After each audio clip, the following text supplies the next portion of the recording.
Halo, saya Lesmaria Marito Sinabutar dengan NIM 81142141 dari Prodi Ilmu Hukum Universitas Negeri Semarang akan menjelaskan mengenai subjek hukum internasional. Nah, sebelum kita mengenal lebih jauh mengenai subjek hukum internasional, kita perlu mengetahui yang pertama, apa sih itu yang dimaksud dari subjek hukum internasional?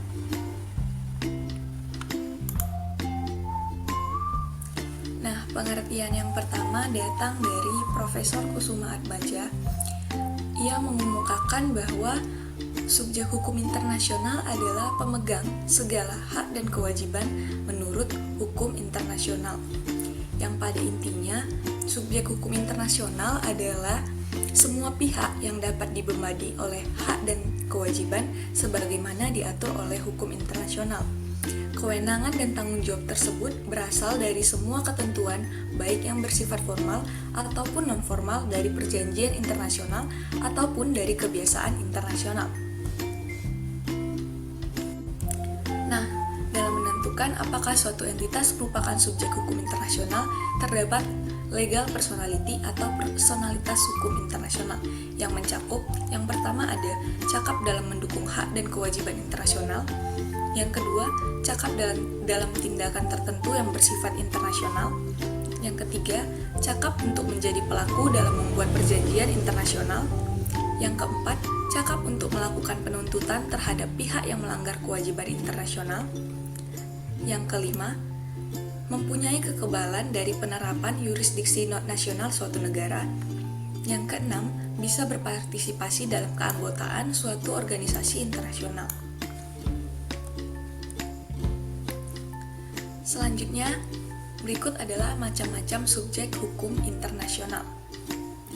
Ada negara, ada Tahta Suci Vatikan, ada organisasi internasional, ada Palang Merah Internasional, ada individu, dan yang terakhir nanti ada kaum pemberontak atau belligerency.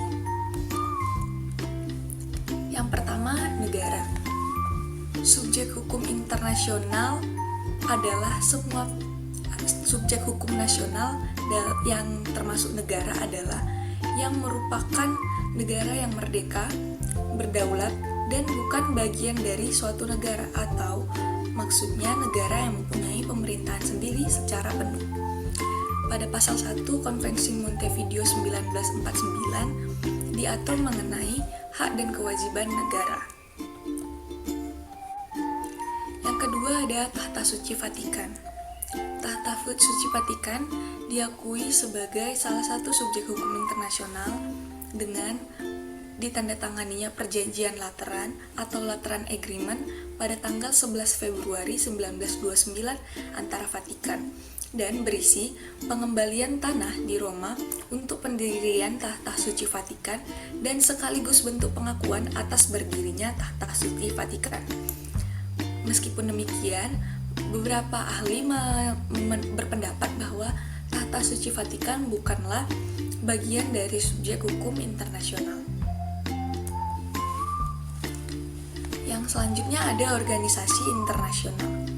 Organisasi internasional pertama muncul pada abad ke-19, yakni dengan berdirinya International Telecommunication Union atau ITU.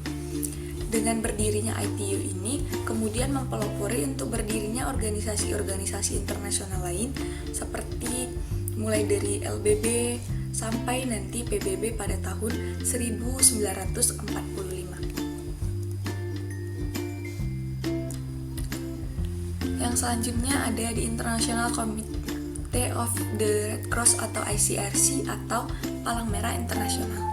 Palang Merah Internasional atau ICRC sebenarnya merupakan salah satu organisasi internasional. Namun, ICRC memiliki status spesial dalam hukum internasional karena faktor sejarah, yang mana ICRC ini dibentuk untuk memberikan bantuan kemanusiaan terhadap seluruh korban perang, baik dari sisi para tentara dan juga para korban dari penduduk sipil.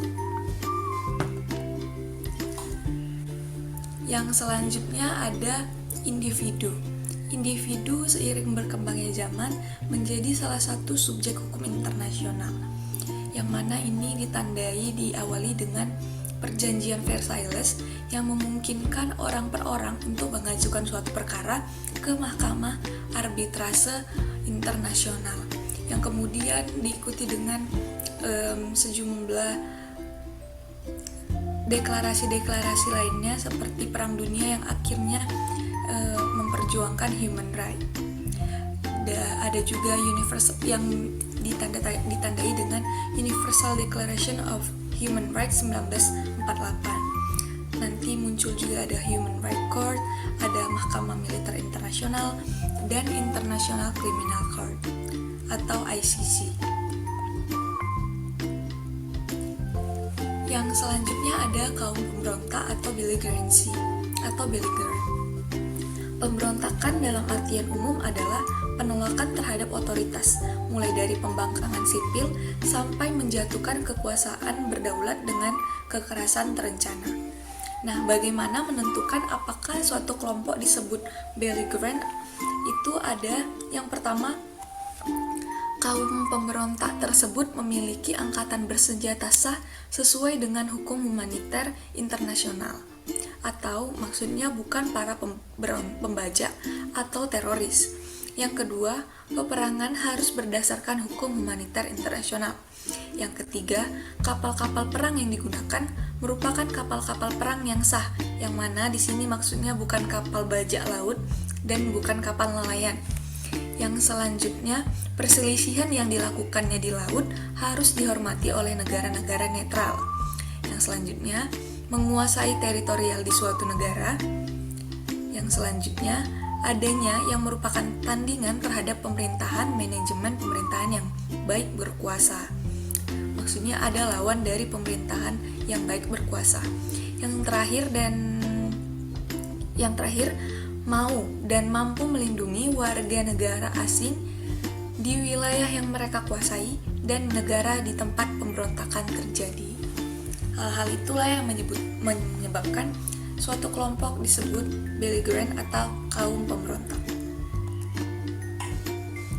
Sekian penjelasan dari saya mengenai subjek hukum internasional. Terima kasih.